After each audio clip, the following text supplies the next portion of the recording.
gel gel na golin in khu ka na mang e lung la ya pa sing nang bo min lâu zen in ni thim thu cheng silang mong mo lâu zen in na lung day kay ka na nai lung la ya pa sing nang bo min lâu zen in ni thim thu cheng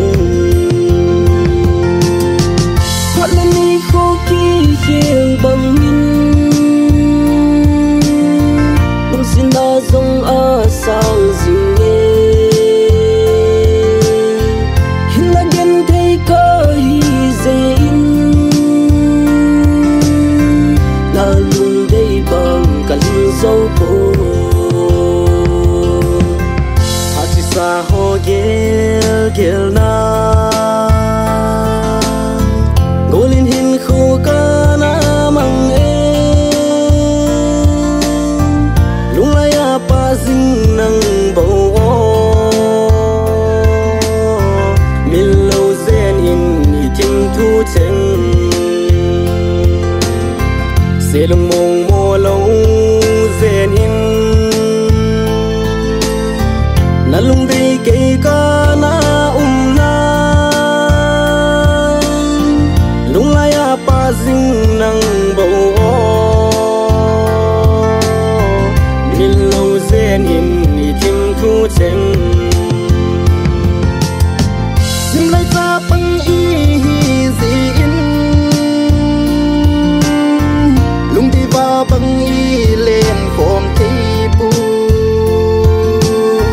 đam silin ka hin hai ngày nu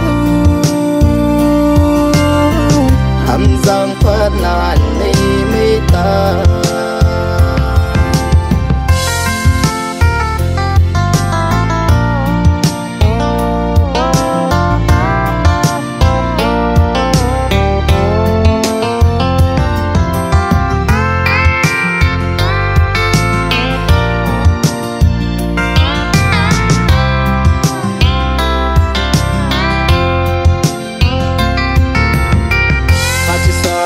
gel gel na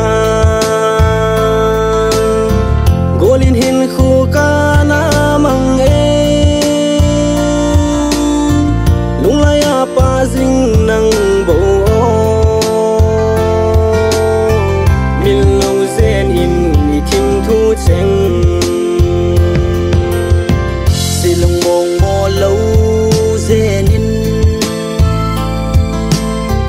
na lung